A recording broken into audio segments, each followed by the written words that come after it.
RFI Convida. Ela é jornalista e escritora e vive na França há 15 anos, onde colabora com vários veículos da imprensa brasileira, mas nos últimos 10 anos passou muito tempo investigando um tema tabu, a tortura. RFI convida hoje Leneide Duarte Plon, autora do livro A Tortura como Arma de Guerra. Bom dia, Bom Leneide. dia. O livro Tortura como Arma de Guerra, nesse livro você se interessou por um aspecto que pouca gente conhece, a participação da França, país dos direitos humanos, e uma espécie de formação dos militares no Brasil. De onde veio a ideia desse projeto de livro?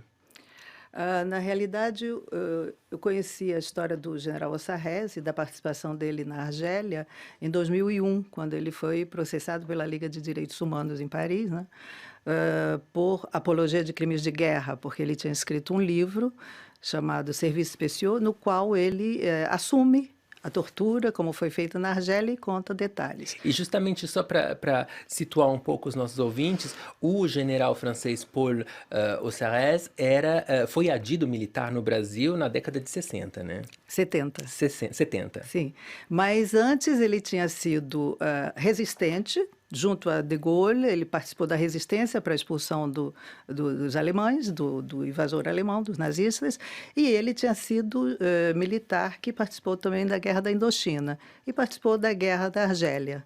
E nesse livro ele conta particularmente a Guerra da Argélia. Num outro livro lançado em 2004, ele conta com detalhes a participação dos franceses na Argélia, como eles, através também de métodos de tortura, conseguiram dominar e erradicar a Frente de Libertação Nacional, a FLN. E você se encontrou com o general Paul Ossarrez pouco antes da sua morte. Você se encontrou com ele. Ele morreu em 2013, aos 95 anos de idade. Durante as entrevistas, ele demonstrou algum tipo de arrependimento, por exemplo, desse papel que ele teve? Não. Em 2004, saiu um livro chamado Escadron de la Mort, l'École Française, de uma jornalista, Marie-Monique Robin, em que ela conta, chama-se Esquadrões da Morte, Escola Francesa, não foi traduzido no Brasil, em que ela conta a participação dos generais franceses e da escola francesa, ou doutrina militar francesa, nas ditaduras latino-americanas, como uma doutrina militar que inclui também a tortura nos interrogatórios e que defende a tortura como um método necessário para dominar o inimigo. No caso, na época, o inimigo eram os comunistas, que eram chamados de subversivos, ou os militantes de esquerda, os opositores. Então, nesse livro dela, ela já tem uma entrevista com o general Ossarrez, que me interessou particularmente. Isso foi em 2004. Porque nesse livro ele fala do Brasil, já da experiência dele no Brasil como adido militar. Em 2008, ele lança um livro de entrevistas a um jornalista francês, Jean-Charles Deniot, chamado Je n'ai pas tout dit, Eu Não Disse Tudo. E aí ele conta mais coisas, ainda mais, algumas muito relacionadas ao Brasil. Inclusive, ele diz nessas entrevistas, e confirmou durante a entrevista com você, falou sobre a participação do então presidente João Figueiredo, pessoalmente, na tortura de uma mulher acusada de espionagem no Brasil. Isso, ele contou no livro Je n'ai pas tout dit, a Jean-Charles Deniot, e ele confirmou para mim nas minhas entrevistas com ele. Eu fiz uma entrevista com ele para a Folha de São Paulo, em 2008, foi publicada em uma página inteira, e a partir daí eu propus a ele fazer novas entrevistas, continuar a conversa com ele, e fui várias vezes à Alsácia, onde ele morava, para fazer entrevistas para um livro que ele não chegou a ver, porque saiu depois da morte dele. E Leneide, a gente sabe que, infelizmente, mesmo se a tortura é considerada desde 1929 pela Convenção de Genebra como um crime contra a humanidade, essa prática ainda persiste, inclusive no Brasil, nos dias de hoje. Essa semana mesmo, o Ministério Público da Bahia começou a apurar denúncias de práticas de torturas nas prisões baianas. Esses ainda são vestígios das técnicas francesas ensinadas nos anos 70? Não, infelizmente não.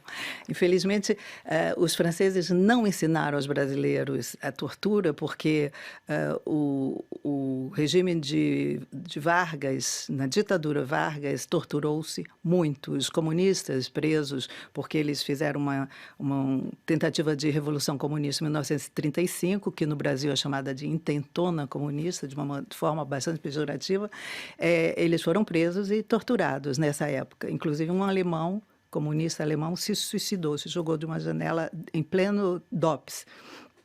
Se tortura muito no Brasil desde sempre. Na colônia se torturavam os escravos. As técnicas de tortura, algumas delas são da colônia. O pau de arara é uma invenção do Brasil colonial. A forma de colocar o prisioneiro sob tortura amarrado num pau. A arara era o animal, o pássaro que vinha aos montes, num pau. E eles colocam homens, pessoas, como um animal pendurado.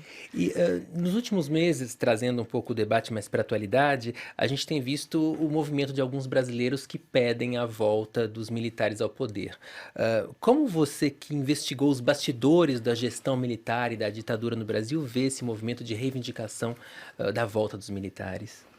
Eu vejo com muita tristeza. Eu vivo isso como se fosse um pesadelo, porque eu não só escrevi esse livro, A Tortura como Arma de Guerra, da Argélia ao Brasil, como eu escrevi antes dele a biografia do Frei Tito de Alencar, que é um frade dominicano que foi torturado, barbaramente torturado, e ao ser libertado juntamente com outros prisioneiros, veio para a França, morou no convento em Paris, teve de ir para um outro convento mais afastado, para ficar digamos, mais isolado, poder se reconstruir, e se suicidou por causa das sequelas da tortura. Então eu vejo isso com muita tristeza. Eu acho que são pessoas que são mal informadas, ignorantes do que se passou no Brasil durante a ditadura. Tá certo, então. Obrigado, Leneide Duarte Plon, autora do livro Tortura como Arma de Guerra. Obrigado pela presença. Muito obrigada, eu que agradeço.